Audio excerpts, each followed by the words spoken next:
Good day, everybody. This is Sunday Morning Chit Chat, and just to let you know, better late than never, I have a migraine right now. So let's continue, shall we?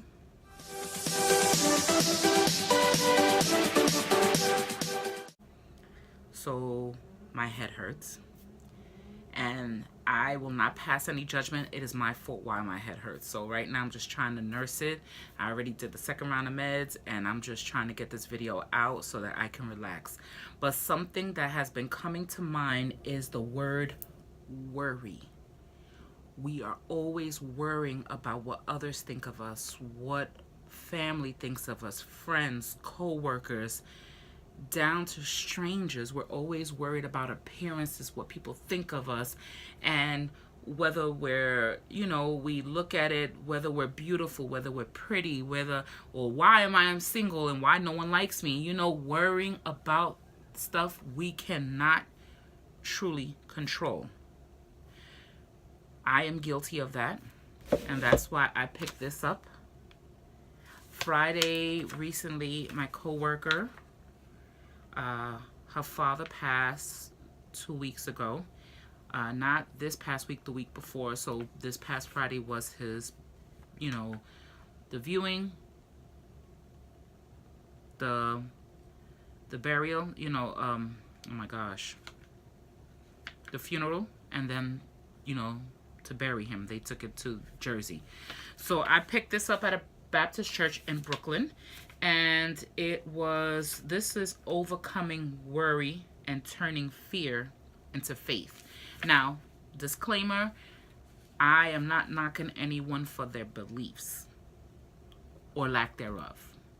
What I like to teach others naturally is to have faith in a higher power and a higher being, and really recognize your own strengths, your own values, and don't knock them, and don't second guess. We all, even myself, tend to second guess what we feel, our intentions, and what we want to put out there. And one of the main things we do is we worry. And I worry about the craziest things, to the point that I make myself sick. And it's stupid. It is the craziest and stupidest thing to do to yourself, period. So there are 4 things that we worry about: threats, choices, past experiences, and medical conditions. All of this affects us, whether it be a friend, you, your family, anyone. But the main common fear is the fear of what others think of us. And this is on page 10 of this book. It says, too little concern can result in a loss of relationships and self-respect. So you can have concern, but lack thereof, too little, no empathy, no compassion, things like that of your friendship, of your workplace, anything can result in a loss. I think so, and I agree with that. Now, but a focus on avoiding disapproval can create an unhealthy obsession over appearances. Such anxiety can make us so afraid of failure that we avoid taking the risk of candor and spontaneity necessary for good relationships. Now, obsession over appearances. Appearances is a generalization and can be taken in so many manners, but a focus on avoiding disapproval can create an unhealthy obsession over appearances, and that is true. Appearances can be what we say, how we act, everything from dressing to the way we smell, to the type of soap, everything, the way our hair, our makeup, everything is. It is unhealthy. Somebody said they didn't like my purple hair on the job, so I bleached it when I first started. And one person created such a ruckus, and it actually bothered me. And I didn't want that disapproval, so I bleached my hair. And then, I ended up chopping it off and all that stuff, and now I just love red hair. That's always been reddish brown hair, or red hair is my thing, point blank. Now, I have people on my job, and someone brought it to my attention that I worry about what others think of me, or that someone doesn't like me, or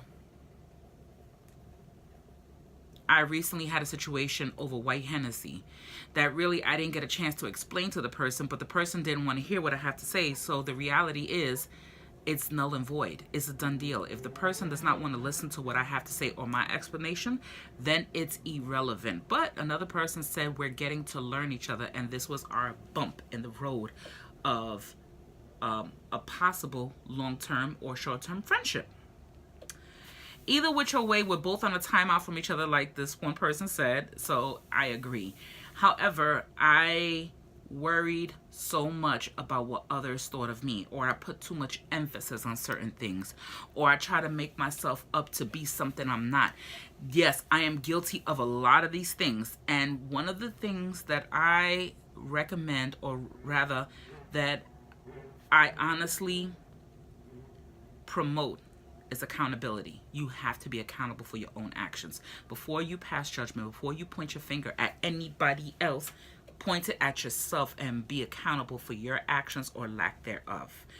And that is so important, and that is so key in all that we do. And I just wanted to say that each day is a work in progress for me to stop worrying about what others think. I'm going to be 47 this year. It's irrelevant what people think. I made it. I'm 46 years old. I am alive in 2019. There should be nothing I'm worrying about except to make sure that me and my daughter are safe and sound, and we are living in a happy, healthy environment, positive vibes.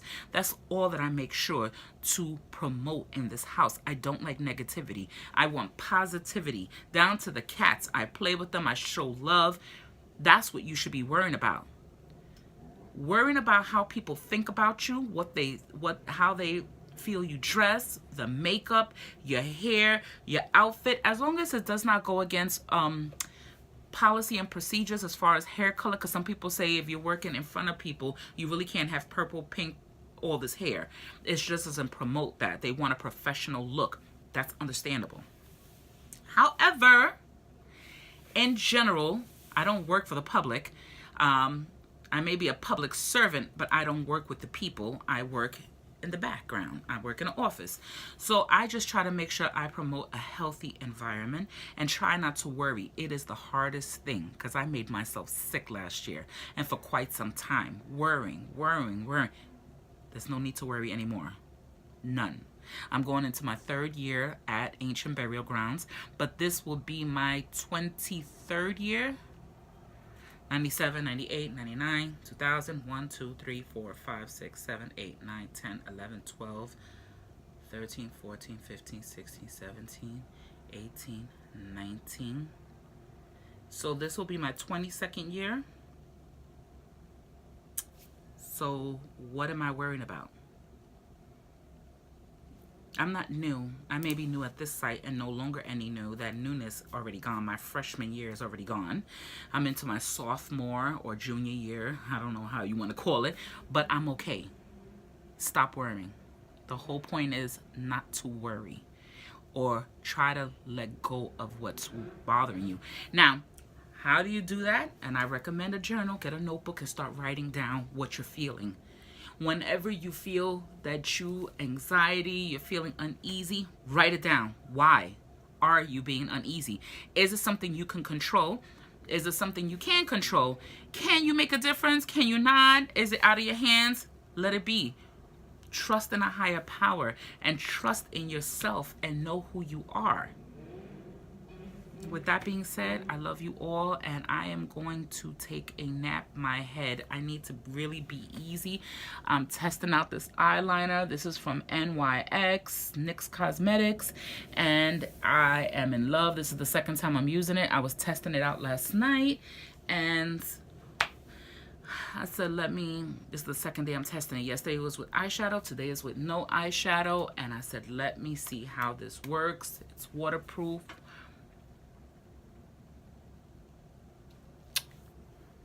That's it.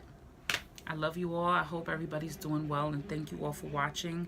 And disclaimer, when the sun is shining bright, doesn't matter how nippy it is, it's not too cold outside, the guys will be outside with their ATVs, with the bikes and the four wheels.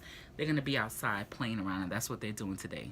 So many blessings to you all. Springtime is coming, and you know what's coming up too? My birthday in less than a month. I'm going to go take a nap now. My head is a little swimming. Later.